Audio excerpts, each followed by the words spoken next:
Chambers of the Occult may contain content that might not be suitable for all listeners.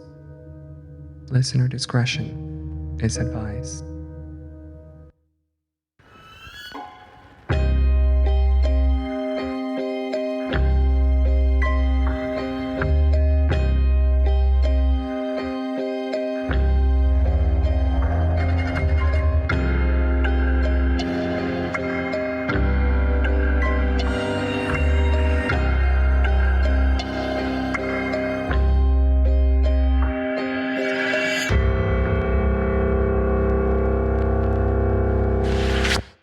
Welcome. Welcome. Why was there such a long pause? I have no idea. Hi, my name's Alexis. because we said, remember last time we were like, okay, wait, Alexis is gonna start. She's gonna. Hi, my name's Alexis. I am There we Jay, go. Hi, I'm Kai. and this is Chambers of the Occult. Welcome back. A very rocky start. This And is what separates from other podcasters. Yes. Yeah. We give you raw content and we let you know that we're not ready.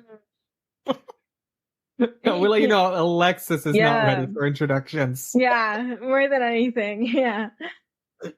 Oh, I hate you guys. Anyways, what you guys been up to?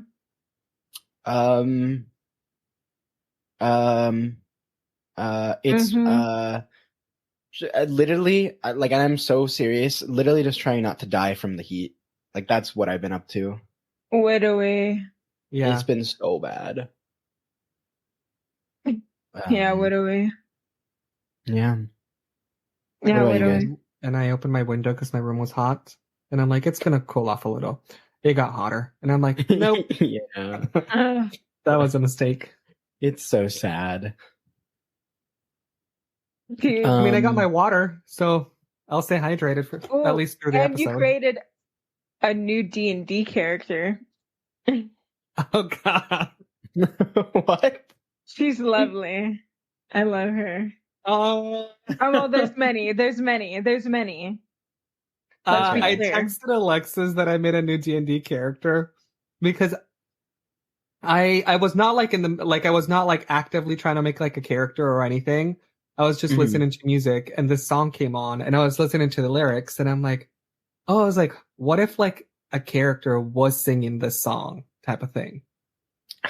Yeah. And her name is Ilara Thorne. And long story short, she became like a dominatrix by default. Oh. Oh, shit. Okay. Like, it wasn't her choice. It kind of just like landed on her lap type of thing. Yeah.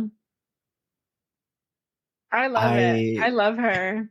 That's so sick. Are you planning on like using her like in a later campaign, or is it just like a fun thing to like, I was telling Katie, I make characters faster than I can play them. Literally. So it would be nice to play her at some campaign. Before playing her, I do want to play one of the pirate characters I made. I love her. Pirate character. Yes, I love her. Oh my god. And the thing is that for some reason I really got invested into this character. So the backstory is no longer a backstory. It's a whole it's a whole book. It's a whole chapter. Damn. Yeah. Yeah. So I need to stop. Well, I mean, I'm interested to hear about them, and who knows the way that I mean, I don't know about the like wild magic table you guys have, but like something catastrophic could happen to Callum. Yeah. I guess, the thing is that I gave Katie a list of crazy things that could happen, and we've lost Kai. Hey, we lost. All three of us have been disconnected now. All three of us. Yeah, the first time it was you. Oh yeah, second that's time it was so me. true. And now I really like that it's you guys lately because I've I don't know. I feel like I've turned a table. I've like, A new and leaf. now that's what the saying is. Yeah, I feel like I've turned a new leaf.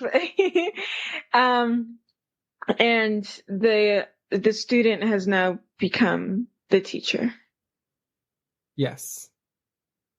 And that's great. Welcome Aha, back. and we got him back. We were So I think. Okay. I accidentally closed the tab. I okay. Man, we were celebrating. We were like, and now Kai has also Oh. disconnected, just like the two of us in the past have.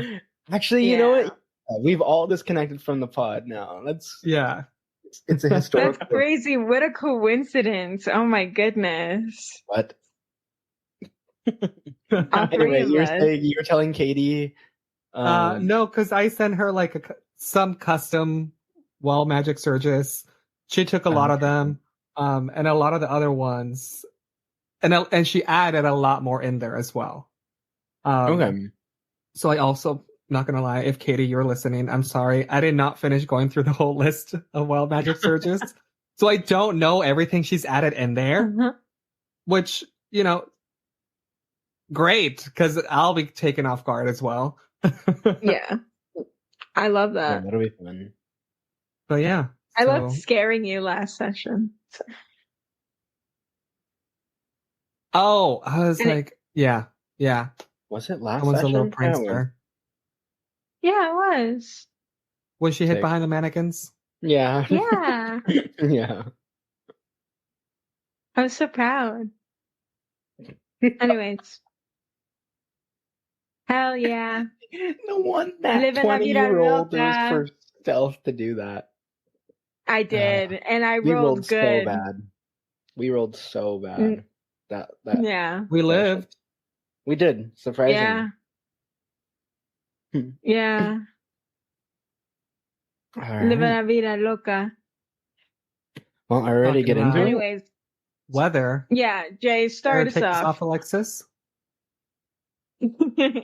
Yeah, I'll take you guys You want off, me I to guess. start you off? Cool. My story No. is Alexa's story, so go ahead and share it, please.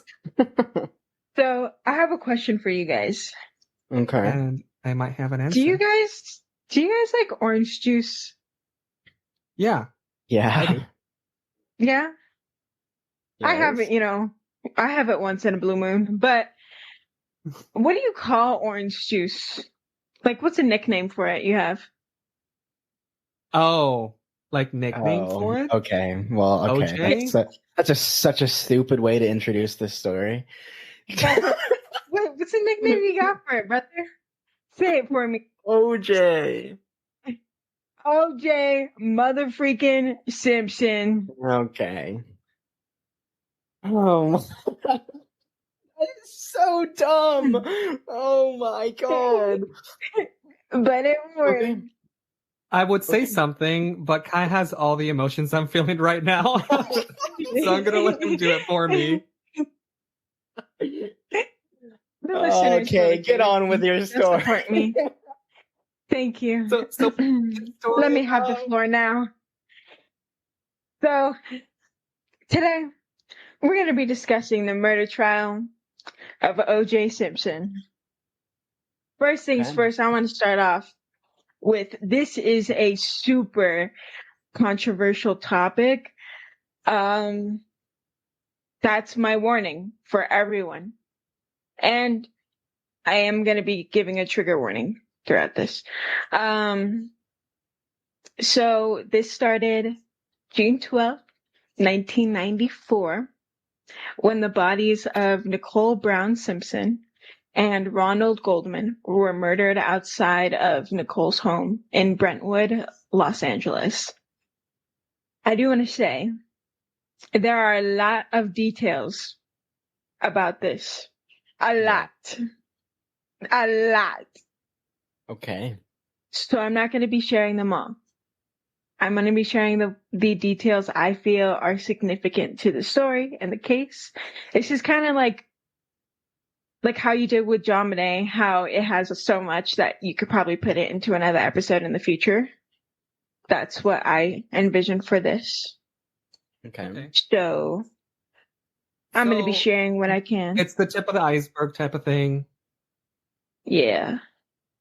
Okay. Yeah, I've never like actually researched anything about the O.J. Simpson like trial and everything that happened, but like I know that there's a lot of shit that goes along with it. So There's a lot. Yeah.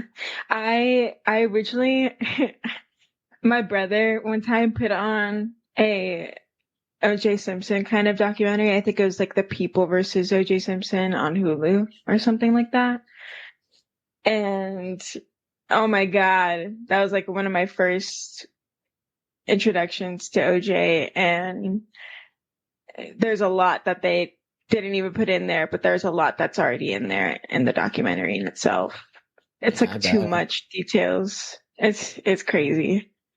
There is a lot. Oh, yeah. But the discovery of their bodies would later become one of the most publicized murder trials in history. Nicole Brown was found with multiple stab wounds along with her friend Ron. And a lot of people believed that only one man could have done this. And that man was Orenthal James Simpson, actually Nicole Brown's husband himself. And OJ had a huge name already at that point. He won the Heisman Trophy in 1968. He was in the NFL for 11 seasons, running back in Buffalo Bills. But he was also known to be really charismatic in the media. A lot of people figured like he couldn't have done this, but a lot of evidence began to surface and it made a lot of people question. A lot of people were captivated by this. So OJ and Nicole Brown met in 1977. He was 30 years old. She was 18. Oh, hell no. Ooh. Hell no, bro. 18, brother. 18. And she was working as a waitress in a Beverly Hills private club. It was called the Daisy. Or she's just trying to make her money. And this 30-year-old man comes in. I mean, like when your name is Orenthal and you got like a receding hairline, then I mean, I guess you don't have too many options, right? So yeah, wait a minute. But I mean, she had a lot. That's why he would introduce himself as OJ. Yeah, holy shit! Like, which doesn't make it better. I've never known his actual name, goodness. but I don't know if you guys heard it. But when you said his name, like Orenthal James, I like snickered. I was like, "What?" Oh no, it's the first time I've heard it as well. That's his name, brother. Orenthal James. It's so funny though. Anyways, so yeah, he was 30, she was 18, working at the Daisy. They started what year was dating. This was in 1977. Okay. When they were dating though, Simpson was actually married. Bruh. He was married. Bruh. He filed for divorce 2 years later, 1979. Why do people think they can get away with this? Oh my goodness gracious. I think she knew. I'm not entirely sure. It doesn't really detail that, but yeah. He was married. He filed for divorce from his wife, his first one, 2 years later in 1979. And then OJ and Nicole married February 2nd, 1985. They had 2 children, a daughter named Sydney and a son named Justin. And they actually signed a prenup. And in the prenup, it stated that Brown was prohibited from working during marriage. Okay. So he was like, "You're not going to work while we're married," which a lot of women would probably go crazy for that. For like not working? Yeah, not working. Like crazy in a good way or a bad way? I don't know. Maybe both. I don't. I would love to be a stay-at-home mom. Yeah, see? Exactly. Yeah, no, because like there's both takes. There's the people that want to get out there and work, and there's the people that, like, I don't know if you've seen on TikTok, but they're like, who was the first woman The that wanted trad to wife? work? Because we hate you. It's like, I wanted to stay home. I wanted to do my little thing, and I gotta go out there and make my money. Yeah, wait So away. there's both points of view out there. Yeah, wait away. Guys, we need to record in person with video because the reaction I just had to Alexa saying trad wife, like there was nothing vocal about it. But like I leaned back in my chair, I like rubbed my face and just started silently laughing to myself. Yes. It's true. Anyway, sorry. No, you're fine. Just keep going. She Yeah. wasn't allowed to work. Yeah, she wasn't allowed to work. According to a psychologist, the psychologist's name is Lenore E. Walker. She said that their marriage displayed a quote textbook example of domestic abuse, end quote. Oh. Yeah. So trigger warning. For domestic abuse. Yeah. Nicole Brown, she wrote a lot of her statements. There's a lot of documents. There's documentaries, letters, newspaper articles, everything. And she states that Simpson would beat her in public during sex, in front of friends and family members. She said he broke her arm during a fight. And when she went to the emergency room, she lied to the staff and said she fell off her bike so that he wouldn't get arrested. There were about 62 incidents of abuse that Brown experienced, and out of all of them, the police were only notified 8 times, and Simpson was only arrested once. Damn. Yeah. And that's what we know. Yeah. And she filed for divorce for irreconcilable differences on February 25th, 1992. And of course, after the divorce, things got worse. Brown said that Simpson began like stalking her and harassing her. Yeah, which is like a tactic that abusers use to get their victims to like come back. Mm. So, Brown, she had a new boyfriend, and she said that Simpson spied on them having sex. Okay. And yeah.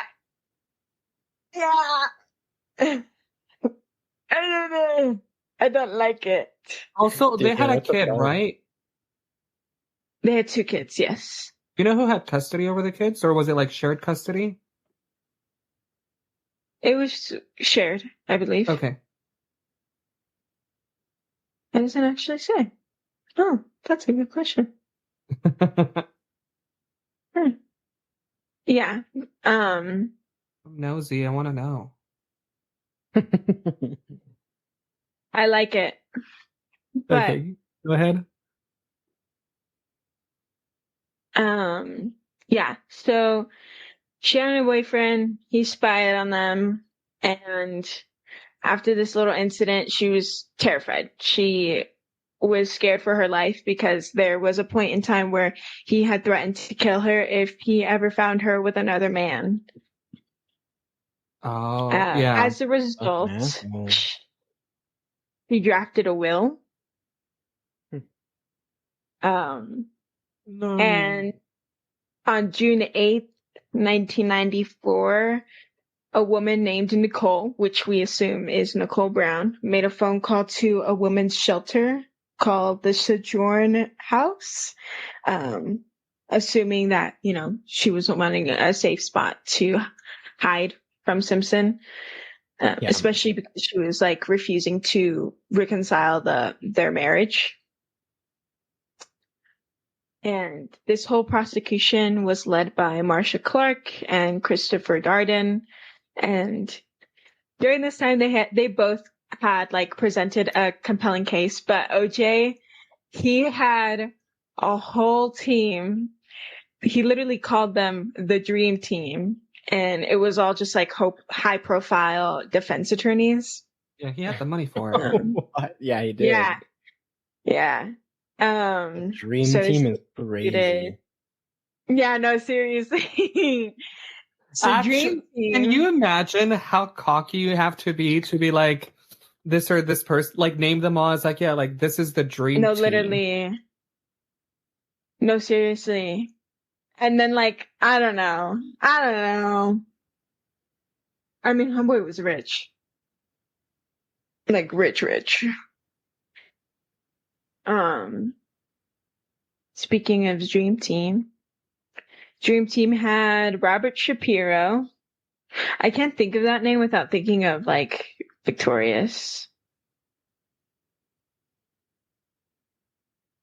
What? Right? Victorious? What about it? What? Robert Shapiro? Yeah, but Jay, tell me what would you like me to say? Oh my goodness. Okay. No. I am Robert asking you because I have some. No, I was saying Robert Shapiro. I can't think of that name without thinking about Victorious. The curly-headed nerdy guy. But he's a defense attorney. Yeah.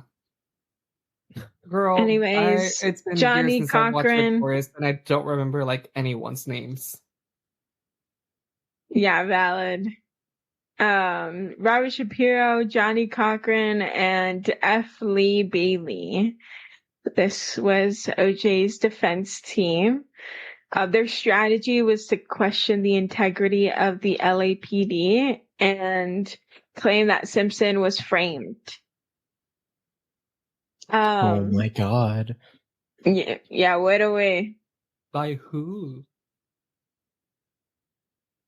I don't think they actually claim anybody who framed him. But this entire trial was pretty much everywhere. It made the headlines for every newspaper for like months. But I am going to tell you a little bit about the crime scene itself. So at around 10:55 p.m., there was a dog walker. She was just walking around the neighborhood and she found Brown's dog. And when she found Brown's dog, she found his legs were covered in blood. And immediately she thought, like, oh, the dog is hurt. Yeah. So she, grabbed the dog and she lent it to a couple because she was supposed to be taking care of the dog that she was walking, whatever. So she lent it to a couple that she knew. They were also her neighbors to take care of it.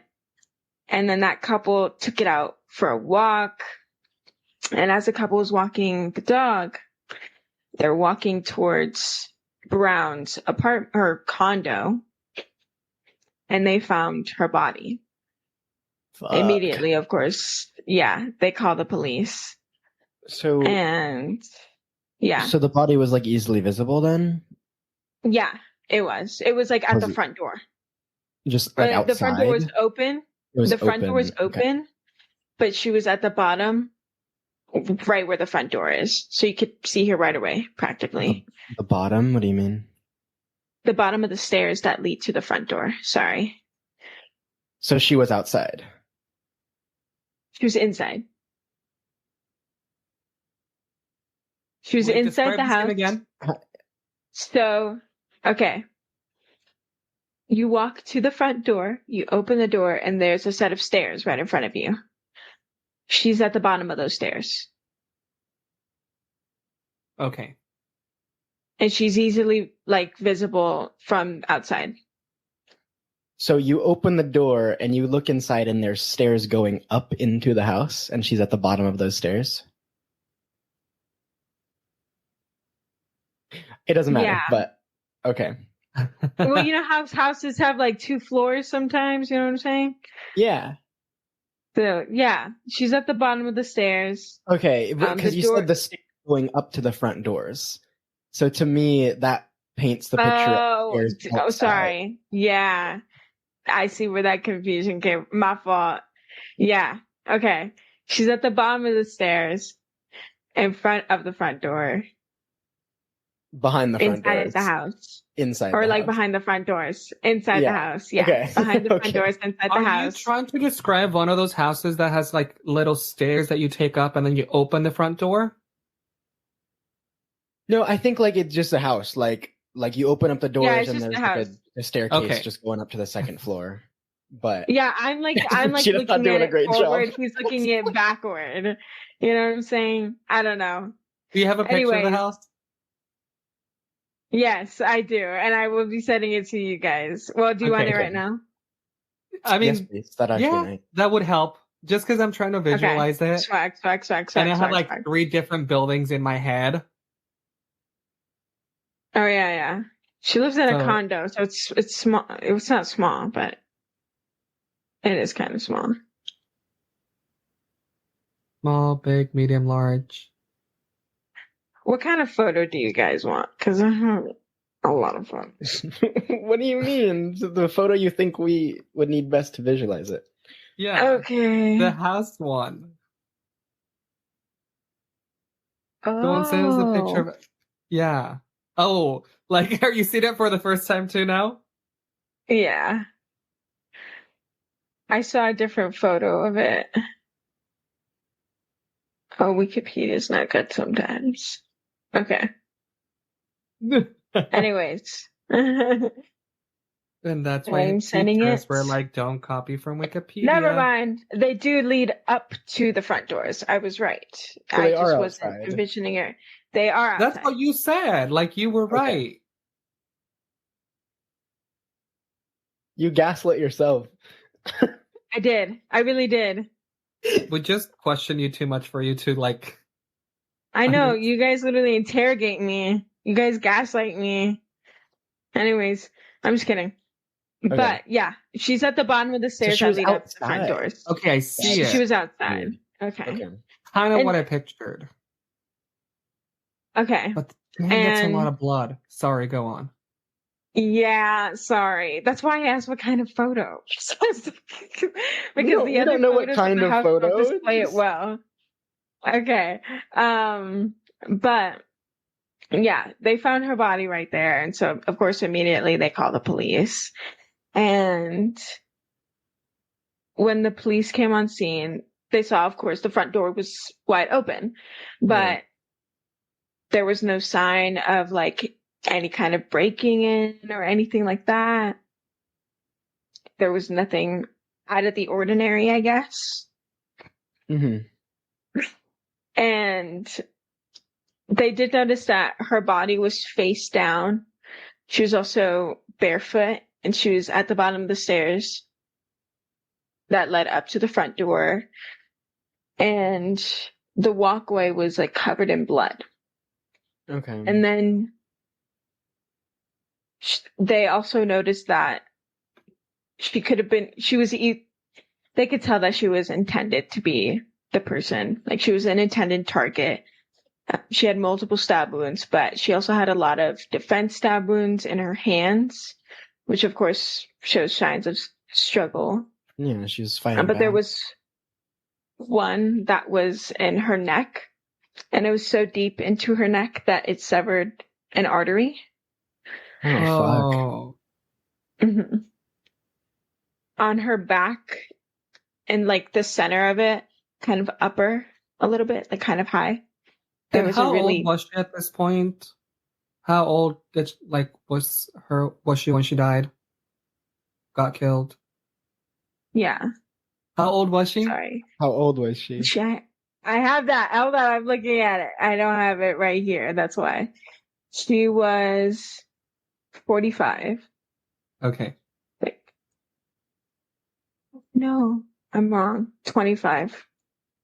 Ronald was 45. She was 25. Yeah, that sounds about right. Yeah. Because she was 18 when they got married? Yeah. Mm-hmm. So, Because they got married, Yeah. what, He was 77? They got married 70. No, they got married 92. 92. Got it. Yeah. But they found a bruise on her back, and then on the back of her shirt that she was wearing, they found a footprint. Oh.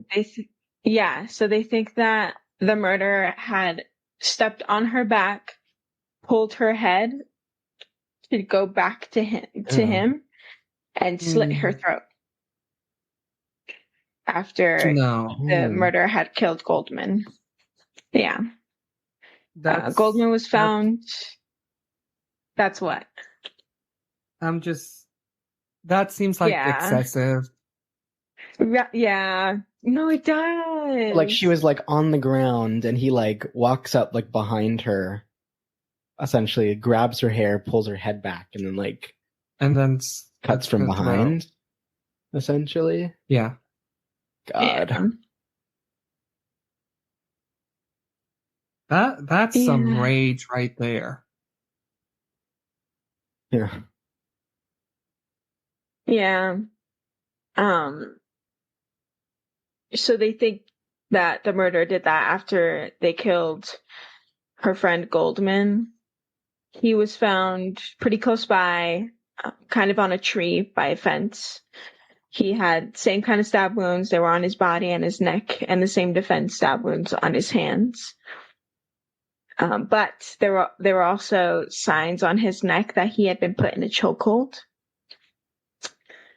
So, and right beside his body, there was a blue knit cap and an extra large light leather isotoner leather glove. It was to a left hand, and there was an envelope with something that Goldman was just bringing back to Brown. So they think that he was kind of like bringing something back to her. He just went to her house to drop something off. And so they think he was just caught in the wrong time and that they murdered him because he was a witness as well. Mm-hmm. But the glove was a huge thing. Okay. It was only the left hand, so that meant there was the right hand somewhere. They were going all over to find that right hand, brother. Yeah, of course. Did they find it? But they also found a trail of a bloody shoe print. And to the left of the footprints that were going kind of just away from the scene were drops of blood from the killer. And I guess his left hand was bleeding. So were they able? Go ahead, Kai. So, well, Jay, were you going to ask if they found the other glove? Well, I was going to ask more about how they were able to determine that the blood was from the killer. Okay, yeah, that was also going to be my question. Did they DNA test and figure that out? They did a DNA test. Okay. They did a DNA test on Simpson, and it matched it all. It matched the blood drops next to the bloody footprints. It matched. On and also Simpson he had as in OJ, or? Yes, okay. OJ. Yeah. Okay, I'm just gonna call him OJ from this. Yeah, OJ. Because they're both Simpsons. So. That's true. Yeah. Well, I call her Brown. I call her Brown. That's why. You did. Okay. But. Interesting. Yeah. Okay. I mean, because if they confirmed his DNA, then like, why was this such a controversial trial? But I'm sure you'll get into that. So. Because it has to be beyond the reason of a doubt that they're guilty. I guess so. And I'm just thinking like his dream team would just have to like give, I don't know if like, was there you'll probably get into this about if there was a jury or not, but I'll ask that when we get there. Oh, yeah. I'll ask that when we get there. Okay. But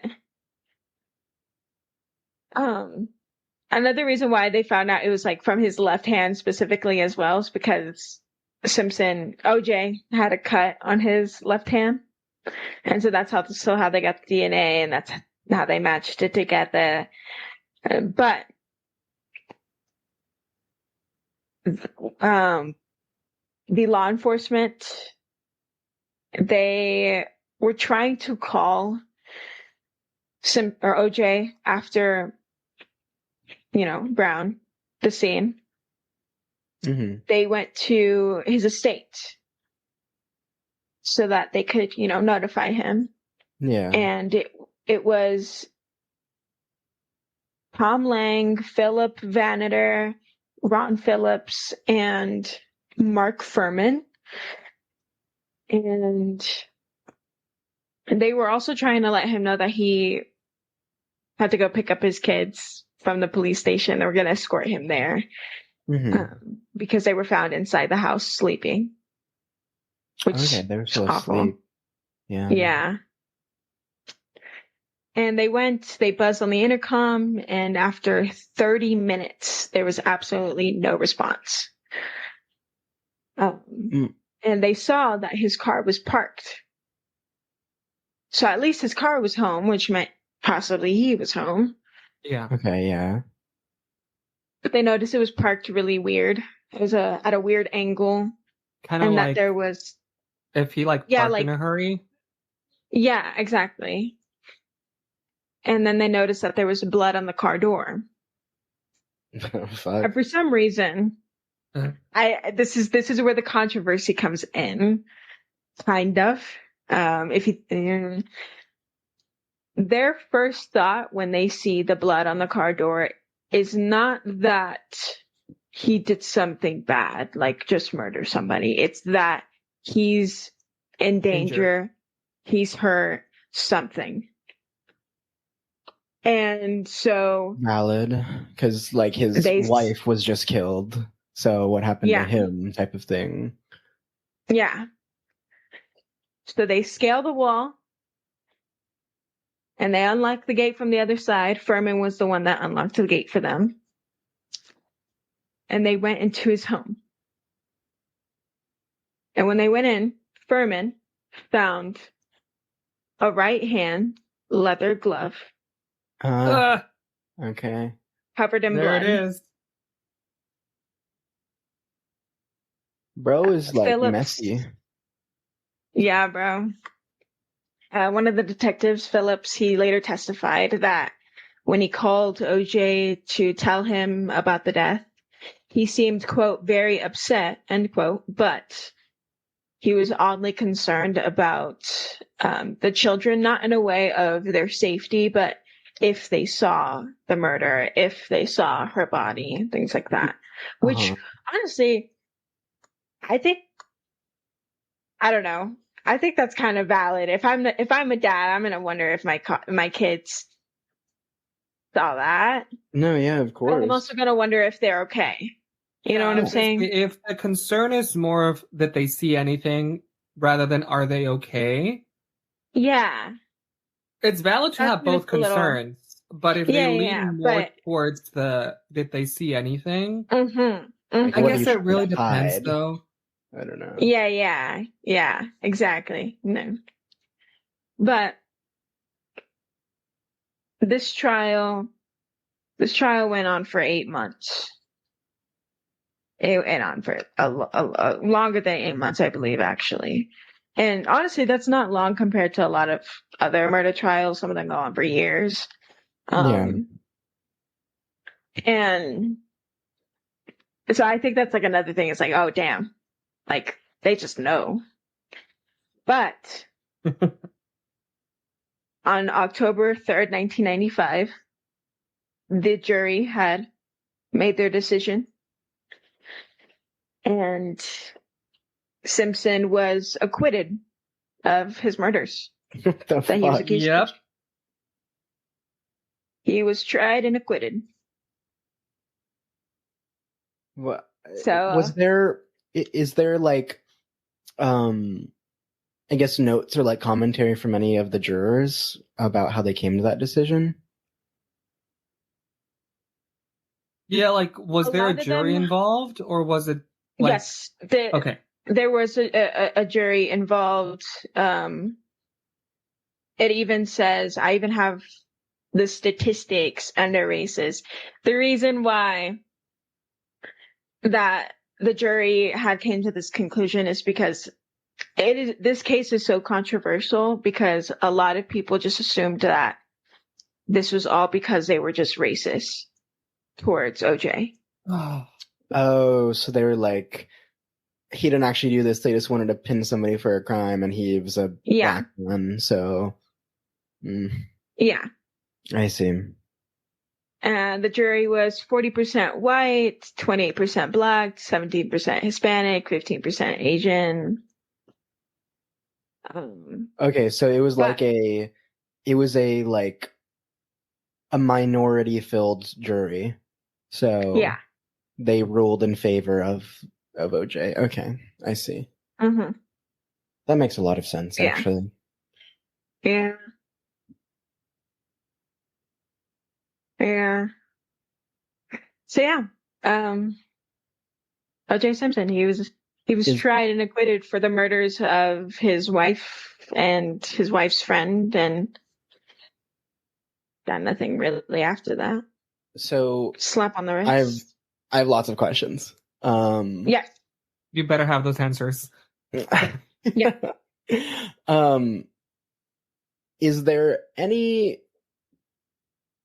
recount from OJ, from any of the officers or things like that, the investigators who looked more into how like the actual murders were committed, the scene and like the staging of it all? Like the actual process of what happened. Is there knowledge of or a theory of what happened? Like There's investigation. a lot of theories. Right? Yeah, no, yeah, there's a lot of theories. A lot of them are mainly just because of the fact that he was just abusive. Like it was all just involving domestic abuse. It really doesn't get into details to like other motives or anything like that. It honestly doesn't even give a lot of details to how he's like for sure accused, if that makes it like, or like, yeah, I don't know if that makes sense, but yeah, there's nothing concrete about him or really anything else. And that's what like does not sit well with me. Like, what the fuck? Yeah. He was the only suspect, and he was DNA matched to blood and objects used in the crime to the scene. But no, it wasn't him. What year did this trial take place? The trial, 95, right? Yeah, 95. Okay. Because my mindset would have been, we gotta hold off until we have enough evidence that we can prove that he was guilty. If I was, trying to prove him guilty. But I don't know. I don't know if I need to know more details to know whether it felt rushed, like a rushed trial or not. Not because it took months, but like rush getting him. No, I know what you mean. To have his trial, but even months, even then, like months to me is still kind of rushed. Like I said, like these murder trials, they go on for years, dude. And like they just solved this in the case, like they found 2 bodies. If it was closed, if it was just a cold case, or like if it still remained open after a while. I think it just closed right after they acquitted him. See, and that doesn't make sense though, because if you're gonna say he's not guilty, okay, figure out who was the killer then, because that means he's still out there or she's still out there. Don't just stop investigating because he's not. You can stop investigating him because you acquitted him. Go find another person. go find another suspect. So yeah, honestly, I still had some more questions. Yeah. Yeah. So it was seen as just like a murder, like of passion, essentially. Then, Yeah. like domestic violence went a little too far. He probably got angry at the dude being so close with his wife and killed them both, something like that. Mhm. I guess at least Yeah. that's my understanding of how logically that would have happened. Was there other evidence?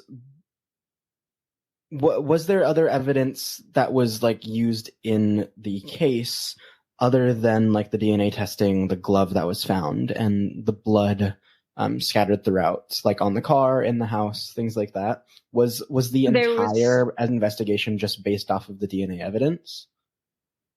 There was hair found in the blue knit cap. Got it. So there really wasn't too much evidence. They just were really No. banking on the fact that they had something they thought was concrete in a way. Yeah. All they really had was the blood trail, the shoe print, the hair. That was it. The glove. I don't know. I feel like that's pretty concrete, like pretty cut and dry. I don't know. It is. It does seem like that, but we just have to figure out what the dream team, how they dismissed it, or what they brought to the table. And I have a whole different thread of stuff I could get into about the lawyers, but oh no, same. That's when when detailed. Alexis mentioned them, I was just like quiet for like a minute and a half. I'm like, I'm not gonna get into this. It's so extremely detailed that I know for a fact I could do another episode of this and it would be longer than this one, and I would give you a lot more details and you probably still would have more questions after it. Could you give us more details right now? I think we still got some time. To say because he just died this year. That's why you guys can ask questions. Yeah, he did. So OJ, he was still pretty favorable in the public's view at that point, right? Like good football player. Yeah.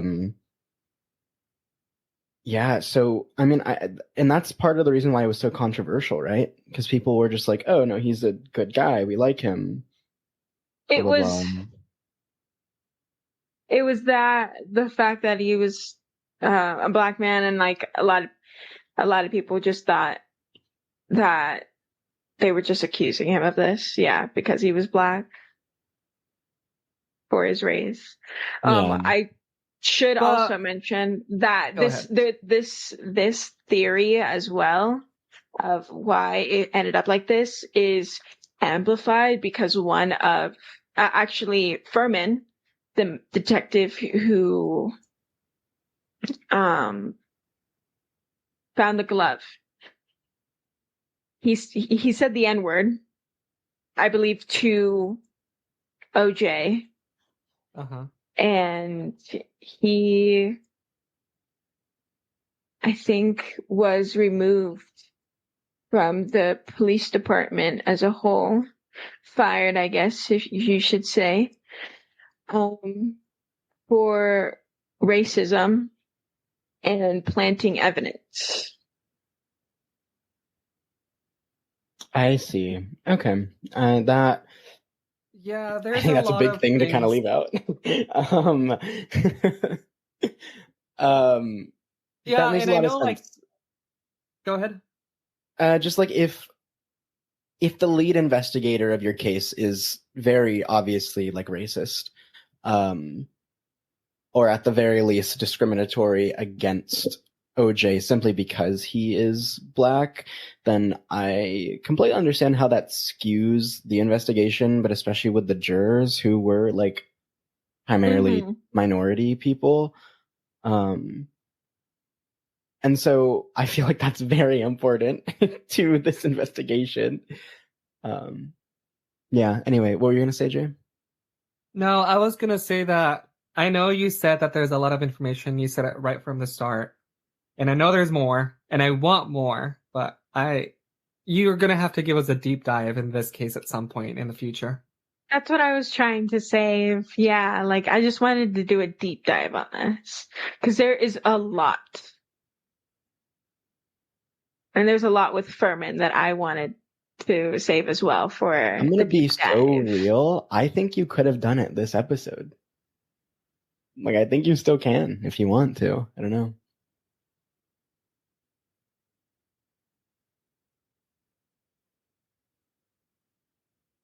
I told you it's a lot. It really is a lot. It's a lot. Okay.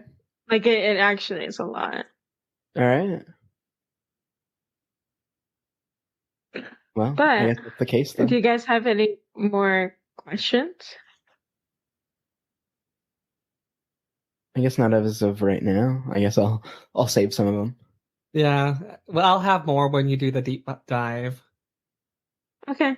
Then at that point, you'll have a lot more answers. Yeah. But thank you for listening to the murder trial of O.J. Simpson. You're welcome. Thanks for telling us. Thank you. Thank you. Okay. And then who's next? You're next, Jay. I am next. Cool. Your mama. All right, Jay. So you're up. I am up. So this is episode 13. And I wanted to do something goodness. spooky. But I didn't know what would be considered spooky. I mean, I know Okay. what's spooky, but I'm like, how much I'm spooky scared. do I want to put in there?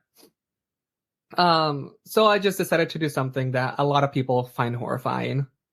Oh, thanks. Clowns. No, actually. Oh, okay. Damn. That would have made sense too, though. No, so for this case, we're gonna hop in a Dolls? plane and we're gonna fly down south to Mexico. Okay. Oh my goodness. Lots Oh of my scary goodness. shit down there, so, you Oh my know. goodness. Are Good you stuff. talking about? Huh? Continue. Okay. So we're heading to Mexico and we're gonna go to the borough of Xochimilco in Mexico City. And Oh my god. Okay. Alexis, God. no, that's what we're covering. I So- don't. I've always Great. wanted to go there, bro. I've always wanted to go. So this is the story of La Isla de las Muñecas, also known as the Island of the Dolls. Yeah. Oh, wait. Okay, no, I have heard of this No. before, but like years and years and years ago. Okay. Yeah. So that's what I'm covering this episode. Cool. Thank gosh. Because a lot of people find dolls creepy. Yes, I do. I'm one of people. Including me, yeah. And I Yeah. would want to go there, so. I too. Whoa. I too. I too. Nice. I too. So we're gonna head, like I said, to Xochimilco, and let me tell you a little bit about Xochimilco. So I don't just go into the island and don't let you know about its surroundings. So Xochimilco is mostly known because of its canals, and they're navigated by colorful flat bottom boats called trajineras. And these boats are just popular among tourists and locals, and they're used for leisure rides, celebrations, parties. It's very affordable, and people go on them all the time. Okay. So I'm actually sending you a picture right now on the group chat of what those boats look like. And there's hundreds of them. So there's hundreds of these boats. They'll have different Oh, shit. names and Cool. like designs. Oh my goodness. Yeah. So like I said, I love him. those are called trajineras, and it's the name of the boats.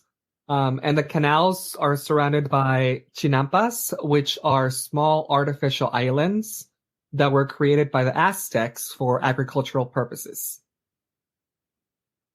Okay. That's sick. So Yeah, that's really cool, actually. yeah. So the canals and the chinampas from Xochimilco were highly productive during the Aztec period. A little bit of a history lesson. So just, like why it's important type of thing. So they're like floating gardens, and they're capable of producing large amounts of food that were essential for feeding the large population of Teotihuacan, the Aztec capital. And the estimates suggest that the chinampas, like the floating islands, could produce food for thousands of people. Are you enjoying the history lesson? Yeah. And they were said to produce up to 7 harvests per year, due to the fertile soil and the efficient irrigational system. So they grew a variety of crops, including corn, beans, squash, tomatoes, chilies, and other vegetables and flowers. Alexis, are you okay? She is dying over here. Continue. Do you need a minute? No, I'm good. Okay.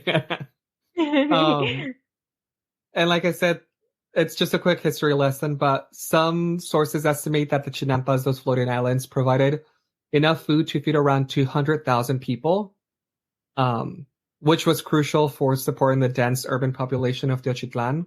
And it's estimated that there was about 200,000 to 300,000 inhabitants at its peak. So that's where they got their primary source of food.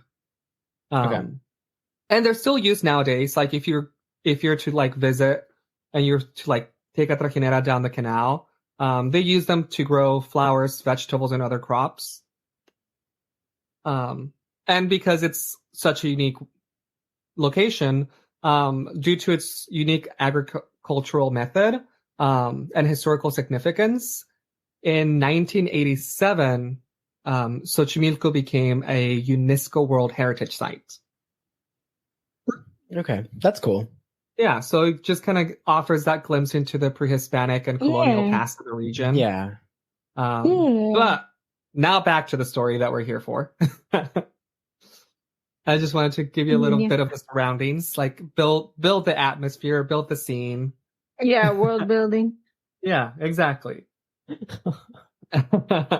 So this story actually starts in the 1950s, when Don Julian Santana Barrera, that's his full name. Yeah. I'll either call him Don Julian or Julian to make it easier rather than full name. Okay. No, call him Don. Don. I don't know him like that. So supposedly in the 1950s, take it with a grain of salt, he left his wife and child. I'll talk about why I said supposedly in just a minute, but not much is known of who they were or why he left them. And the reason I said supposedly is because according to an interview from one of the interviews they did with his nephew, his nephew's name Anastasio, he says that Don Julian, his uncle, was never married. So, yeah, some people out there said that he left his wife and child.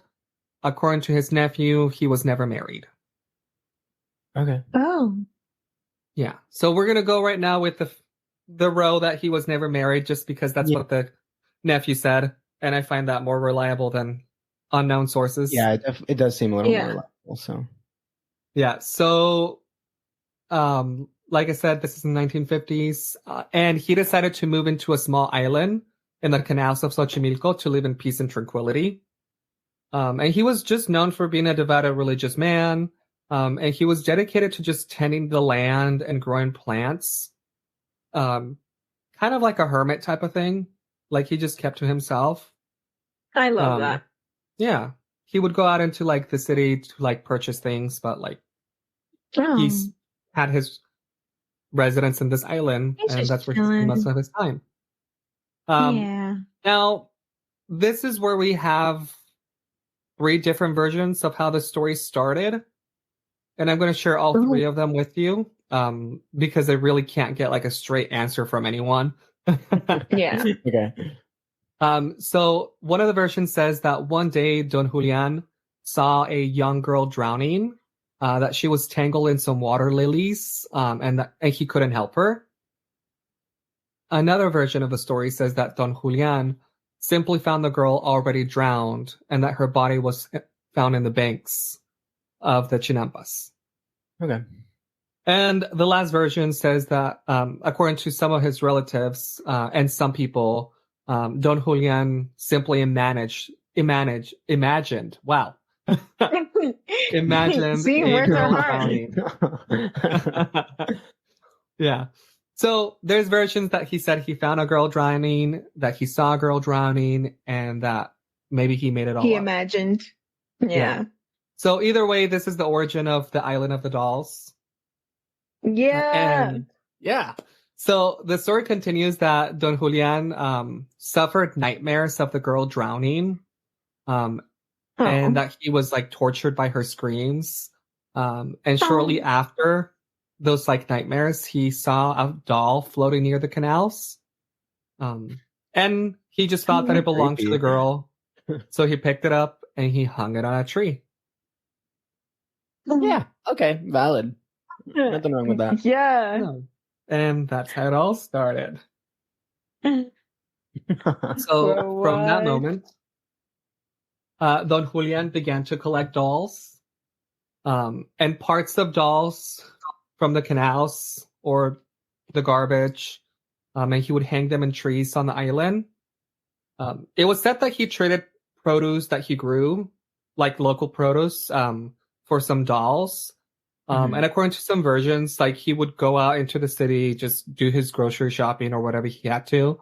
And sometimes on the way back, he would find just like dolls around, like in trash or just laying around, and he would take them with him. Oh my God. Yeah. So according to some versions of the story, this is once again where there's like two different versions. He did this to protect himself from the spirit of the girl who he believed had possessed him. And other stories say that it was a way of him showing respect for the spirit of the girl that drowned. So he was just like, yeah, I'm possessed by this girl. I need to collect every single doll that I find ever. Yeah. So it was one or the other. Like I said, there's multiple versions out there. So he started to continue adding dolls. And this is something that might sound kind of familiar, but you know, the island continued to grow with the dolls for the next 50 years. So for 50 years, he was just adding 50 dolls. years? Yeah. Wow. So he started creating either willingly or like unknowingly, like a creepy and disturbing collection. Some people say that he didn't clean up the dolls or attempt to fix them. He just put them up with like missing eyes or limbs covered in dirt and like whatever like ramshackle state he found them in. Some people said that like he would actually just try to like clean them up and then he would put them up. But even when like dolls arrived in good shape, like he found them in good shape, it was 50 years. The wind, the weather, rain, anything would eventually crack them or like give them like a distorted version of what the original doll was. Yeah. Yeah. So he ended up turning this entire island into like a bizarre, some people say horrifying, doll-infested wonderland. I love it. That's kind of cool. It. I don't know. Yeah. No, that's fine. Maybe it became like a hobby. It kind of seems like it. Like yeah, because it doesn't seem like he was going too much out of his way to collect dolls. Maybe he was. I don't know. Maybe like digging in the trash cans and stuff. But yeah, but it's like 50 years. Of dolls. So at this point, it's not just like a random thing he's doing. It's just like a way to spend his time, I guess. It really well could be. Yeah. Now, he wasn't like I said, he wasn't cut off from society living in the island. And he got visits from his nephew, Anastasio, who was in the interview.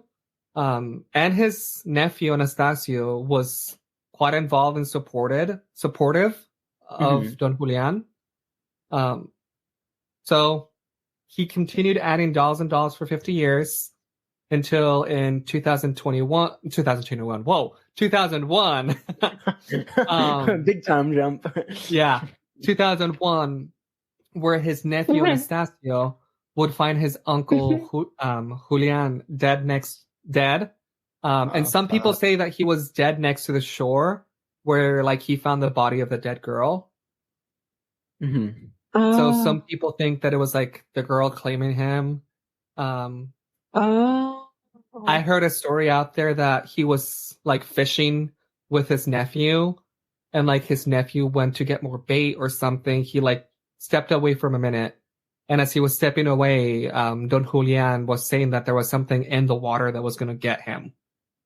And then when like Anastasio came back, the uncle was dead. That's actually like really ominous. Yeah, I mean, if it's true that there was a girl and that he was dead in the same spot that the girl was found, that's where I'm kind of like, okay, I don't know how much of a coincidence that is. Yeah, exactly. Like it was kind of like predicted, no? Yeah. So they did an autopsy on him, and it kind of just showed that it was a heart attack. Mm-hmm. And one of the interviews with Anastasio, he tells a story of how, he just retells the story of how his uncle Don Julian hung the dolls in trees to scare away the spirits of the girl. But as time went by, he would think that there would be other things out to get him, so he would add more dolls kind of to protect him from like everything he saw at night. Yeah. Now, after Don Julian passed away, his nephew took over. And the nephew says that in his years taking over the island, that he will hear his uncle Julian like walking around and dragging himself with a cane. As Julian got older in his years, he would require a cane to move around. And that's what his nephew Anastasio says that he hears, like the uncle with the cane. And he said that he's heard him over 15 times. Damn. Yeah. And that he's also seen some shadows around. I wonder if that would feel like scary at all, or if it's just like them seeing their like uncle. Oh yeah, like, I mean, or like not even hurting in a way, but like, oh, like he's here still type of thing. Yeah, that's what I'm thinking as well, because it's your uncle, you've spent time with him, you visited him, and you've not have an encounter, you just kind of heard him around. Exactly. Yeah. The shadows would definitely be more like concerning. I mean, but that's about it. But Anastasio and some people that have visited the island do mention that some of the dolls will move from one location to another. Okay. And he said that for the first 3 months when he took over, that he just would not be able to spend the night on the island. But now he actually spends some nights here and there on the island.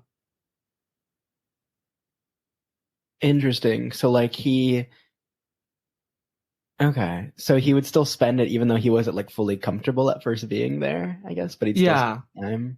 Like he would probably go to like take care of like the crops or whatever he was growing. Yeah, that makes sense. Clean it up, but he wouldn't spend the night. And now he's after like 3 months, he got a little bit more comfortable and he would start spending the nights there.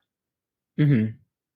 Yeah. So there's also, I mean, both of you have heard of the Island of the Dolls. And some popular shows have gone to like do their own investigations. Several TV shows have featured like La Isla de las Muñecas. And of course, they are going to highlight the eerie atmosphere, like the legends, the dolls. So I'm going to name some shows that have gone there in case you want to check them out. Cool. From Travel Channel, Ghost Adventures has gone. From the Sci-Fi, Destination Truth. Of course, BuzzFeed Unsolved has gone. Yeah, okay, BuzzFeed Unsolved. Yeah, I remember. Yeah. But it was like years ago. Yeah, it's an older episode nowadays. Yeah. There's also an Amazon Prime series called Lore, Ooh. I tried watching this one because I'm like, oh, I have Amazon Prime, let me check it out. I was disappointed. If you want to check it out, it's season 1, episode 6. But it's like the first 5 minutes are about the island, and like the rest of the episode, it's about a different doll somewhere else in the world. Oh, bruh. So it's not an episode dedicated to the island of the dolls, but they mention it there. Okay. From the Discovery Channel, there's a series called Expedition X, and there's a History Channel series called The Unbelievable with Dan Aykroyd. Okay. Okay. Now, I So- tried finding some stories from people that post them on like Reddit or a blog or something like that. I Yeah, was really. able to find a story from independent.co.uk. Oh, okay. So this is a story from a man called Dino. And Dino has been working as trajinero. Dino. What did you think I said? Dino. Dino? Yeah. No, his name is Tino. Yeah. He's worked as a trajinero, with those Okay. big boats carrying people from one place to another one, Mhm. for 5 decades, so 50 years. Oh, yeah. Mhm. Yeah. And he said that steering the boats through the canals, he's said to have seen many like otherworldly things. Oh. Interesting. And that simply goes Aliens? back to like how superstitious people are, because once again, this was pretty much used by the Aztecs at some point. It Mhm. goes back years. Yeah. And the story that he says that one day he took 3 girls to the island, and he explained that 2 of the girls wanted to go, but the other one, who claimed to be psychic, was reluctant. Yeah. Mhm. Go ahead. I would say that's kind of funny. Like, I don't know. I think people who claim to be like psychics are always kind of funny with their reactions. Yeah. Yeah, I'm sure. I mean, I feel like especially when it's overhyped, Mm-hmm. or like when it's like a popular destination or known place. Yeah, exactly. But she was encouraged by her friends, and she eventually gave in, and they headed into the island. Tino, the trajinero, he took the girls, and about 5 minutes later, the girls came running back. Oh, shit. Yeah, and the one girl that did not want to come to the island was crying, and between her sobs, she screamed that the doll was laughing. That's funny. Sorry. No, like, I'm laughing at it, but I would be scared shitless if a doll laughed No, at yeah, me. same. But at the Yeah, same yeah. time, that's so funny to think about. Like, No, a I'm doll sure, like, you laughing hear at this story and want to laugh at it, but being in their shoes, it would be, like, terrifying. Mm-hmm. No, No, yeah. seriously. Yeah, so Tito said that he was going to go check it out to make them feel better and that they were wrong. But when he got into, like, when he started walking into the island, he said that he could hear the sounds of the laughter too. Oh, shit. So it's why he shares this story. It's not like a story of like, oh, this is what the girls told me. It's like, oh, this is what happened to the girls. No, this I is heard this. And then Yeah. I also heard one of the dolls laugh. Okay. That's crazy, Yeah. bro. And he said that the doll that was laughing was dressed as a rabbit. Yeah, and he was like, I promise you, like, I couldn't believe what I was seeing. What? Yeah. Wait, what? So That's crazy. I will actually send you right now some of the pictures of the island. Okay, the first picture I sent you is a picture of Don Julian with one of the dolls. And here's a few more pictures of the dolls. They're all over the place.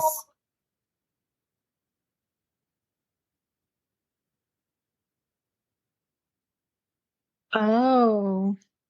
Oh, Oh. Looks like my dad. Bruh. That's racist. Damn, bro. It's honestly, it's really interesting to like learn that there is actual like history and a story behind this place, and it's not just like a doll island. Like, just yeah, to they're be like typical. it started at some point. No one really knew why. And then you can also see a picture there of Don Julian. The most recent picture I sent you. There's a picture on the wall, and that's the picture of Don Julian as well. Okay. As you see, like, there's all sorts of dolls. YouTubers go there all the time. Some people will take, like, their own dolls as a token of, like, hey, like, offering type of thing, or, like, protection of, like, hey, we're just here to check it out.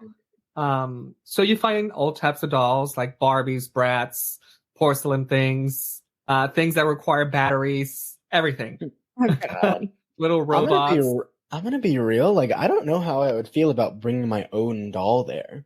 Well, like, yeah, I don't know. That's kind of like infringing upon it in a way. But I also could see how it's, I guess, like protection or something like that. Yeah, some people bring it kind of like an offering of like, hey, if there's anything here, don't follow me home. Here's a doll for you. yeah. Yeah, and you can see how there's a variety of them. Definitely. So, one more thing that I found out during this whole research is that if you or we want to go to the Island of the Dolls, it's possible. There's tours that happen there, kind of like self-guided things. Sick. But when you get a trajinera, that boat, and they start taking you there, it's about an hour boat ride. Oh shit! And the reason I'm bringing this up is because other people have tried to imitate the Island of the Dolls, and it would be like a 20-minute boat ride. So if, like, when you get on the boat and like you're on your way, you can see it like right off the bat. That's not the one. Don't have them take you to that one, because that's not the real Island of the Dolls. Oh, so there's gonna be like fake, like Islands of the Dolls, like on the way to the real one. Yeah, like imitations type of thing. Yeah. So if you get there too soon, or if you can see it right off the bat, that's not the one. It's about an hour boat ride. Interesting. That's honestly really weird that they do that, but I guess like tourist traps. Yeah, tourism. There is like I mean, of course you have to pay to like take the boat. Like, here's some things that I had a little thing from Atlas Obscura of like, know before you go to like Xochimilco. So the Barrow is about 17 miles south of the city of Mexico City. And the best way to get there is to leave from the Embarcadero. And it's 4 hours round trip. Okay, so it's 2 hours, not 1 hour away. It's a 2-hour boat ride. It's a 4-hour round trip, and it costs roughly around $75. Okay. Yeah. And just to keep an eye out for the wildlife during your boat trip. Nothing will attack you, just like common sea creatures like pelicans, kingfishers, egrets, and like other types of water snakes. Egrets? Yeah. Fun. And other than that, yeah. Quick disclaimer to anyone that wants to go to Xochimilco from our listeners, or when we go, do not expect clear waters. Well, yeah. This was never a place that had clear waters. It's something that was, I'm not sure if it was human made by the Aztecs or if something that they just took advantage of, but the waters are murky. If you've seen those TikToks of like the Seance River in France, in Paris, it's dirty water. It's kind of what you're going to find here. Yeah. So yeah, not good for swimming. Don't go dip your tail. No Your toe. Don't drink the water. Don't drink the water. Yeah. No good. Yeah. And if you want to take trajinera, have fun with it. You can hire mariachi to take with you. That's sick. If you forget your snacks, there will be smaller boats that will sell snacks on the canal as well. So whatever you need, they have for you. That's so sick, actually. Yeah. It also shows like how touristy it's become. Yeah. Yeah. And that is the Island of the Dolls for you. Awesome. Thank you. I have always wanted to go. When I went to Mexico in February and I came back, Homero asked me, "Did you go to the Island of the Dolls?" And I was like, "No, I actually wasn't even in that state." And then he was like, "Oh, okay." But yeah, people have heard of it. Yeah. Yeah, the only knowledge I have is like the distinct memory, or not the distinct memory, but it's literally like one single frame that I picture in my head, and I'm pretty sure it's just the thumbnail of the BuzzFeed Unsolved video of them just like looking at all the dolls in the dark on the island. I like that's the only thing that I know. The boat ride. Yeah, and also you are able to go at night. You just have to find the right trajinero because not all of them will go to the island at night. Valid. And once again, it comes to the superstitious aspect around it. Some people don't want to go. Some people will be like, "Yeah, that's fine. I'll take you." Okay. So yeah, we gotta go. I am so down. I'm so down. My dad's from Mexico City. Is he? Yes, ma'am. You should have asked him if he's ever gone. I did. Or at least ask him what he thinks of it a while back. Oh, he said he's wanted to go. Okay. Road trip with your or trip with your dad. Yeah. Yeah. You get time to bond. We need to go to Mexico to get his teeth fixed, anyways. True. Oh, really? Yeah. I thought that was happening here. No, I told you it was happening in Mexico. You either did not tell me or I forgot. One of those, and either way, he's going to Mexico. Fair. Yeah. Yeah. So. Or he might do it here. I don't know. It depends. Anyways, thank you for telling us that wonderful. You're welcome. History lesson. I got to give you a vivid image of Xochimilco and the Island of the Dolls. Yeah. Sick. We have to go for the pod. Yeah. I am so down. Yeah, we gotta go to a bunch of places. Do we have a list? We do. We gotta start making a list. I mean, I'm sure can I make a list? We still have to go fencing. We still have to do that. I'm good. Okay. But hey, slow progress has been made. USS Hornet is out of the way. True. Alcatraz is out of the way. We could not do Bigfoot Discovery Museum, but maybe next time. Or the mystery spot, but maybe next time. We'll be going back. Yeah, we got time for those. We need to make an episode about our experience at the Alcatraz. Or actually, never mind. Yeah, I don't know if any of us have experiences at Alcatraz. Never mind. I had an experience, but it wasn't paranormal. No, that's what I mean. Not like our paranormal experience, but our experience overall. Okay. Yeah, because when you say experience, just I think talking about it. Oh, sorry. Yeah. Okay. Fair. Well, I meant experience overall. But I don't know everything then, though. Let us know if you want to hear our experience just walking around. We'll do an episode. Like Alcatraz or like any other like haunted places, supposedly haunted places we've been or anything like that. Yeah. Yeah. Or just give us places to go put on our list. Yeah. Send us places. We will go eventually. I'm making the list right now. When we've got the funds to do Fair. so. Actually, after this we'll talk, but I was going to say on the Google Drive, I have like a Google map for like a haunted road trip. And it's literally just haunted locations.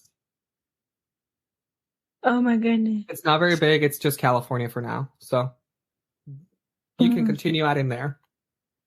Okay, I'm gonna also make a list just from myself though. Anyways, okay. Yeah, so Kai, you get to close us off. Yeah, take it away.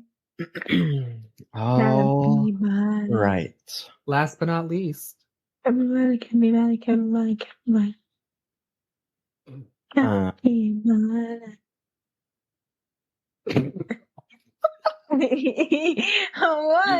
Okay. Thank you for your singing. All right. So, have you guys ever had molasses? Yes. I honestly don't even know if I've ever had molasses before. Like I had to look up what it was, and it's basically just like condensed It's sugar just syrup. Yeah. So I was like, oh, okay, that kind of disappointing. I thought it'd be something cooler. Yeah. But But it is I mean, thick. if you think about it, it's kind of cool if you just eat it like that. It's Just just people a see spoonful of molasses. No, because I'm saying people around me would see you eating something black, just like dark Oh, okay, black, yeah. and be like, "What are you eating?" That's the only thing I'm thinking about. Molasses. I'm thinking of Wait. how people would react around people. Wait, but isn't brown sugar just like sugar with molasses? Brown sugar, I believe so. So they just put sugar into more sugar to make brown sugar? Molasses is like sugar cane. So brown sugar does contain molasses, but it's molasses with refined white sugar. So it's the combination of both. So they just Yeah. put more sugar into sugar to make brown Yeah. sugar. God damn it, you're right. Oh my god, Yeah. what am I learning But about it's- the world? Yeah. Anyway, Yeah, you're right. molasses. No, like that wasn't Yeah. even trying to me being to be like proving you wrong or whatever. It was just like No. what the fuck? Like, I it's- never thought of it that like that way. And you're right. It's sugar mixed with sugar. Refined. All right. So Molasses. yeah, I like we went on a tangent and it's not related at all, but like it's kind of related. Okay, I was about to say that. I was like, just watch us talk about molasses for 10 minutes, and your story has nothing to do with molasses. Yeah, I just had a question Yeah. for you guys. Yeah. A lot of shit happens in Boston. Yeah. A lot of shit has happened in Boston over the years, Yeah. Like, and I won't get into it. Like the Winchester. What? What? What? Boston, Alexis. Yeah. The medium. Oh, the medium from Boston. Okay, yeah. Yeah. Oh, I was so confused as well. Yeah, I thought you said and I was like, Winchester in Boston. I was like, what do you mean? Anyway, Boston, a lot of stuff happens. Yeah. A lot of really bad stuff. Yeah. And I assume you're surprisingly, not telling us a good thing that happened. I mean, at first glance, you kind of laugh at it, but then like you read more into this, and it's just like, oh, that's not good. Like that's actually like really bad. Like really bad. Oh, okay. Yeah. So what I'm talking about is the Great Molasses Flood. I'm or sorry? the Boston molasses disaster. Yeah, that. Oh. This is where you guys laugh. Well, I'm processing what you said. I know you said blood and Yeah. molasses. Molasses. Yeah, the Great Molasses Flood. Of In my head, they're just not compatible. 1919. That's so They're funny. not. It's like, how does molasses flood? But anyway. Okay. Wednesday, January 15th, 1919. Of course, in Boston, Massachusetts. The locals around there, they were going about their day. They were, working, going to their jobs, living in the residential community of North End. It's the oldest, community in Boston, essentially. So people were living their lives, and they were next to the big railroad, the big elevated railroad area where the trains would come through to bring in the cargo and all of these things to, get business going through Boston. And right next to it was a huge tank of molasses. You said this huge? tank, How big? huh? You said huge. How big? Yes.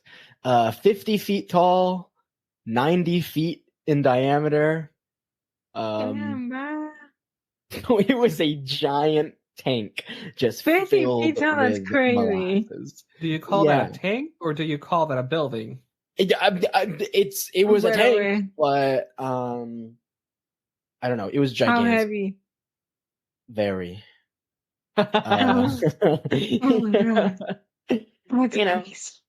They didn't really think much of it. So this tank was sitting, it was at the Purity Distilling Company facility, at 529 Commercial Street there in the North End neighborhood of Boston.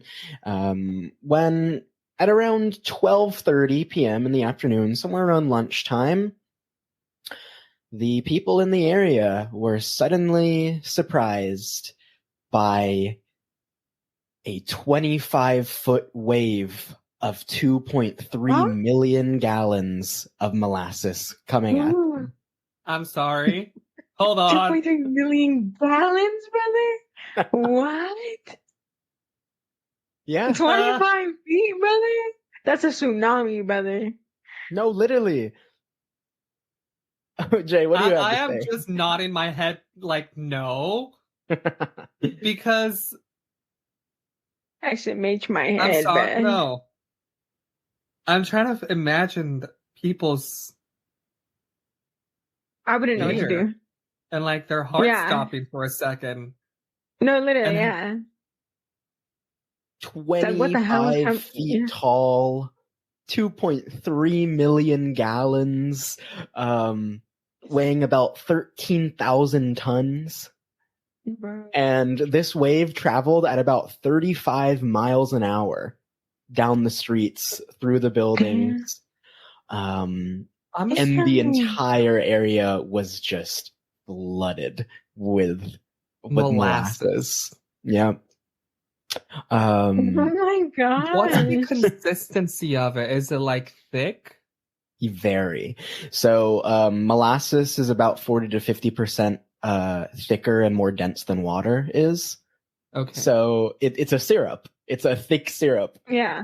And it was coming Okay. at them like crazy. Molasses.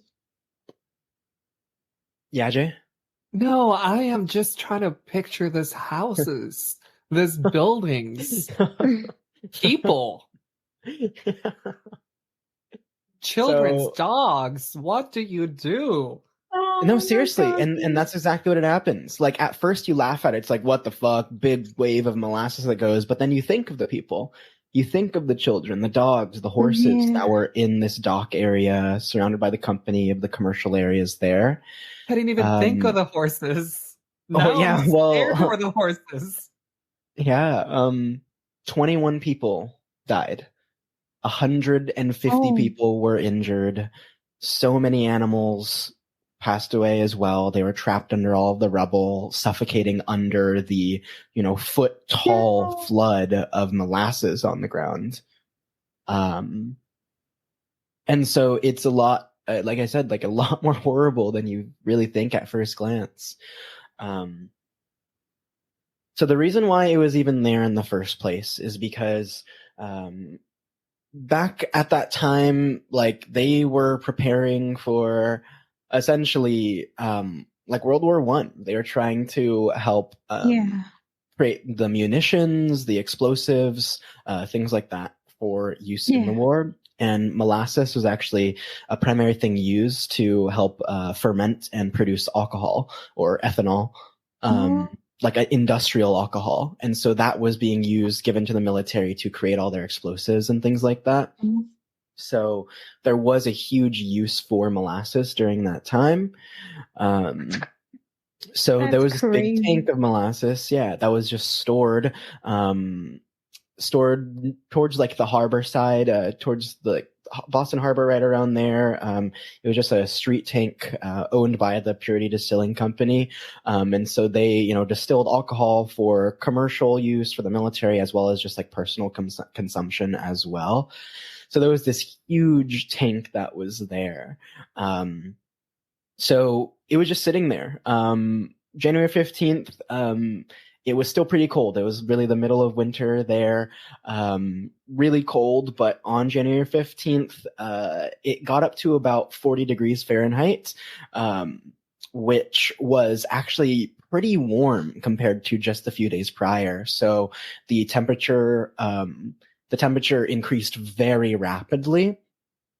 The temperature increased very rapidly, as well as the day before, January 14th, a ship had come in with also millions of pounds of molasses being shipped. And so they completely filled up that tank that was just sitting there. It was fully packed with all that molasses. And so that warmed molasses from the temperature of the day, as well as it just being shoved into there. The thermal expansion, the very quick fermentation, and all the gas that was produced from it is widely considered to be what caused the tank to burst open at around 12:30. Yeah. So it actually says that there were, like, of course, lots of witnesses nearby. There were a lot of people in that commercial and residential area.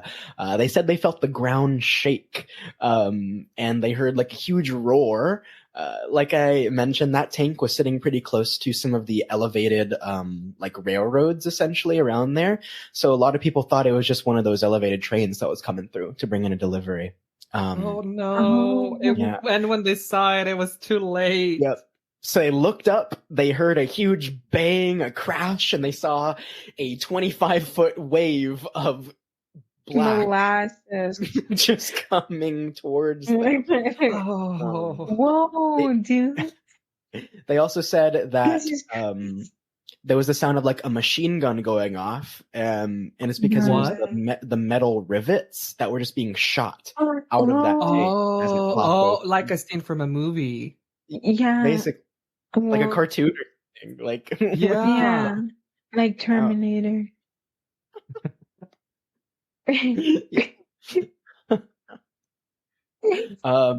It caused so much damage. It burst the steel panels of the tank apart. It pushed over one of the streetcars on the tracks of that railroad. Buildings were swept off of their foundations, crushed, and just completely collapsed into the floor. Some of the blocks around the area were flooded to 2 or 3 feet tall. No! Imagine wading in 3 feet of molasses. That's insane. There's actually a report from like the Boston Post of a quote from somebody back then. It says, molasses waist deep covered the street and swirled and bubbled about. Here and there struggled a form. Whether it was animal or human being was impossible to tell. Just a thrashing crowd in the sticky mess. Horses died. The more they struggled, the deeper they human beings, men and women, suffered likewise. Yeah, because you can't float on this. Nope. Because you are literally stuck. Like, you're pulled down. It is sticky as hell. And then also the collapsed structures of the buildings were weighing down, as well as being pushed down by the weight of the molasses itself. And so that mixed with the actual just initial explosion itself, it was so strong that people were like actually pushed back by like the rush of the air, and the debris that was going to be hurled. So it was pretty warm. That molasses was pretty warm though when it did explode because of the rising temperature.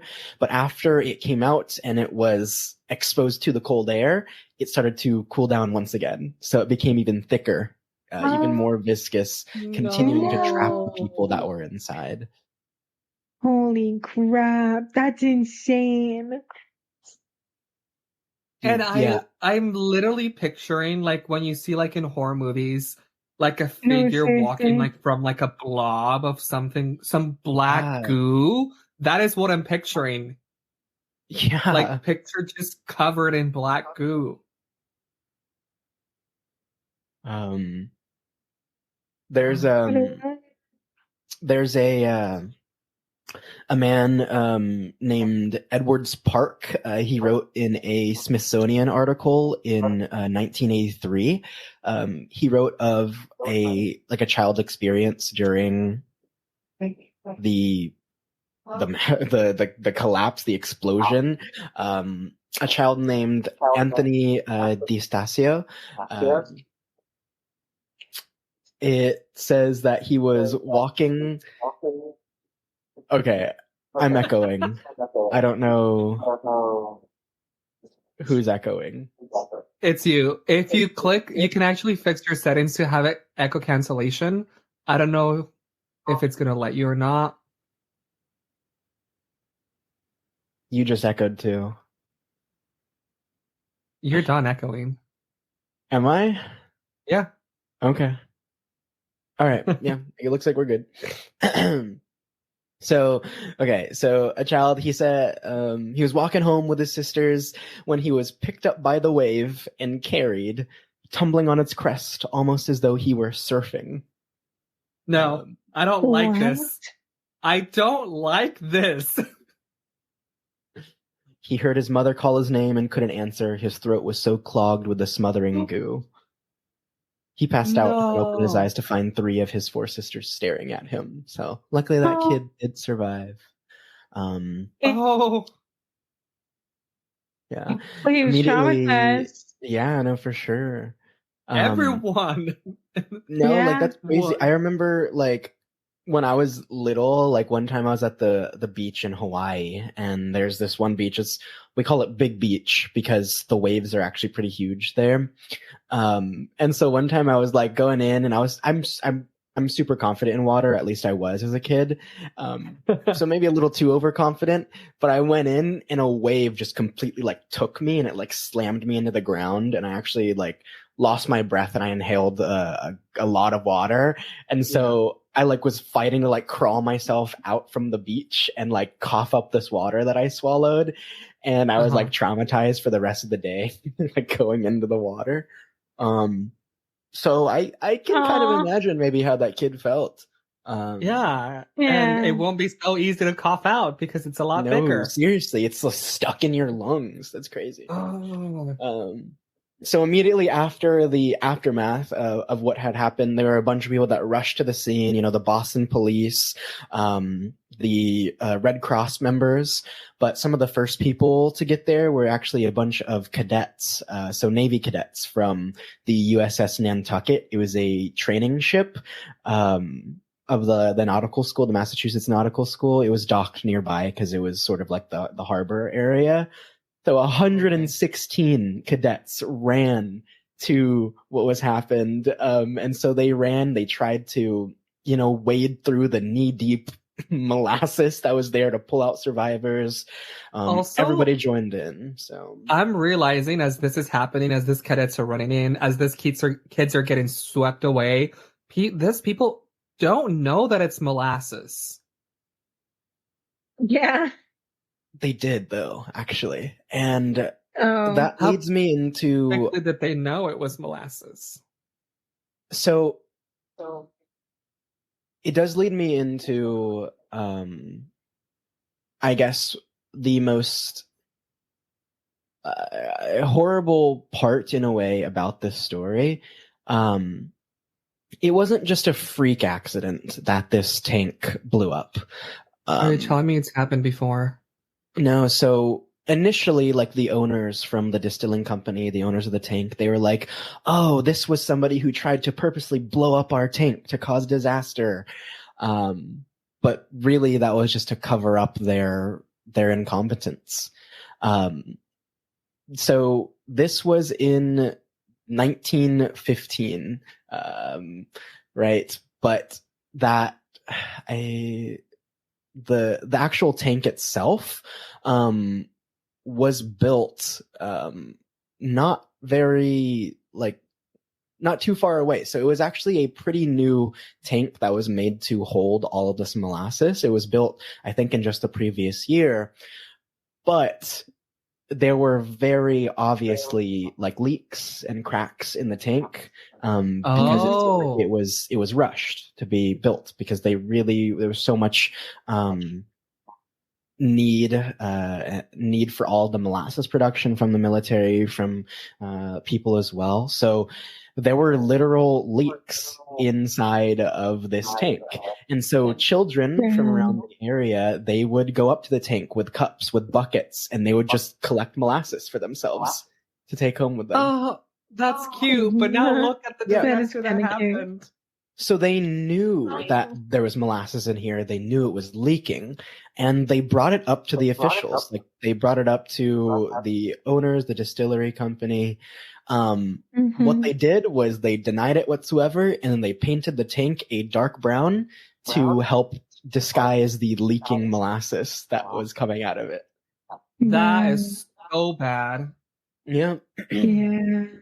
And so it was pretty, quickly decided back during that time, around the next few years or so, 1925, by 1925, 10 years later, it was, in court, it was decided that, it was the negligence of the owners of the tank that were to blame for its collapse and for all the death and damage that it caused. And that's just even more backed up by modern research that has been done. So there's been analysis by modern, scientists and structural engineers from, 2014. So not long ago, they re-examined this. They re-examined it, and they determined that the tank itself was not equipped to hold that much molasses at all. Yeah, I think you're echoing, Alexis. I can hear from it. Yeah.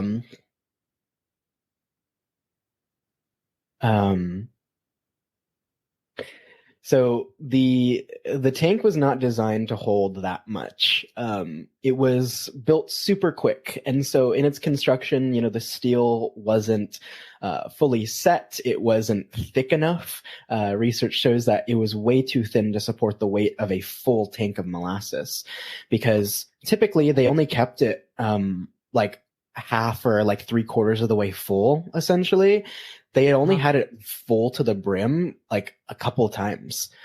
So it was not designed to actually hold the full weight of all of that molasses, the 2.5 million gallons that were supposed to be in it. It was not strong enough to hold it. So they rushed the design of it. The riveting that was put in was flawed. They didn't secure them well enough. The rivet holes were stressing too hard with the weight of all that molasses, so cracks started to form. And it even got to the point where it said that there was an analysis that happened in 2015, and they actually said, this is their account from that time. It's a quote. They say, quote, "When a laborer brought actual shards of steel from the tank's walls into the treasurer's office as evidence of the potential danger, he replied, 'I don't know what you want me to do. The tank still stands.'" So they knew that this tank was literally falling apart. It was cracking open, but they did nothing about it. And that's the reason why it exploded. So. Thank you. Yeah. I have no words. Am I still outgoing? I'm not sure. No, so by echoing, I meant I can hear myself through your mic, as well as hearing Jay through your mic. But I think we're good now. Hopefully. So, yeah, it was just the negligence of the workers that caused this. And so This Mm. this situation is actually one of the biggest reasons why we have so many like modern regulations along like construction and engineering. There's so many processes of like actually, you know, needing to fully verify and sign and seal plans with all the building inspectors and architects that need to do all of these examinations on structures.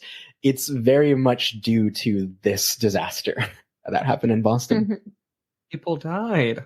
Mm-hmm. Molasses. I'll never look at it the same. No, now there's this irrational fear that if I see something like a black liquid, it's molasses coming from somewhere. Yeah. Yeah. What if it was molasses that was leaking from your Airbnb in I France? would have lost it. No. If it's coming down and it's black and it's sticky, I don't want anything to do with it. I'm out. Literally. At that point, you can pay for my therapy as well. Got it. Oh, no. Cool. Well, that's Thank you. the Boston molasses disaster. So, thanks for listening. Thank you. I'm Thanks not going for to sleep sharing. tonight. Because of molasses. We all have I'm gonna get irrational you fears, and this molasses. is my new irrational fear. I love it. Getting asphyxiated by a 25-foot wave of molasses. Yeah. Honestly, Molasses. valid fear. Yeah. I mean, it's not a fear without ground. It did happen once. Yeah, it happened. That's Yeah. Cool. What do we? Thank Well, you, thank Kai. you everybody for listening. Thank you. Hope You have outdone enjoyed yourself. this episode. Well, I wouldn't say that. I just talked about molasses for like half an hour. So Fair. Yeah. Enjoyable and horrific at the same time. Mhm. Yeah. I don't want to try some just straight molasses now. Like, what does it actually Same. taste like just by itself? I have no idea. I mean, I We assume gotta it's just try going to it. be extremely sweet since it's Well, we have to Sweet. try it. Have you guys had like Well, raw honeycomb? No, I but have- I've always wanted to. I had it one time when I was like in high school, I think, and it was really sweet, like really sweet, Oh. but it was good. I like honey a lot. I don't Honey's know good. what you guys put on your pancakes, but as a Mexican, we put honey on our pancakes. Ah. Yes, I love honey on pancakes. Have you guys had? I grew up eating this shit. A peanut butter, banana, and honey sandwich. Oh, Yes. that sounds Shit's so good. fire, bro. It's so good. Oh my Try it. god, I want one right now. Listeners, try it if you're not allergic to any of the components of the sandwich. Yeah. Yeah, no, it's good. And Cool. yeah. Man, that's one of my like childhood foods that like I completely forgot about. I Mine love is those literally things. just arroz con leche. It's literally I still love your arroz favorite. con leche. It's still They're my yeah, favorite. you will eat it no matter where you are. No matter the weather. I could tell you, hey Yeah. Alexis, here's some arroz con leche. It might smell a little bit like almond because I put some, arsenic on it, but that's fine. And you would still eat All right, I'll take it. That came out of nowhere. I know, What for do you real. mean? Bro, just Love trying to it. kill me, bro. I'm I mean, never I'm just accepting arroz saying. con leche from you. Well, I'm just kidding. I will. Poisoned or not. yeah. Is that Sorry, arroz con Alexis. leche? If it smells like almond, it's not arsenic, it's cyanide. Okay, thank you for letting me know. That way, Yeah. I know how I'm going. Anyway, thank you for listening, folks. Thank you. everybody. Have We'll see a you great next week. life. Bye-bye. Stretch, Bye. drink water. Bye. Bye.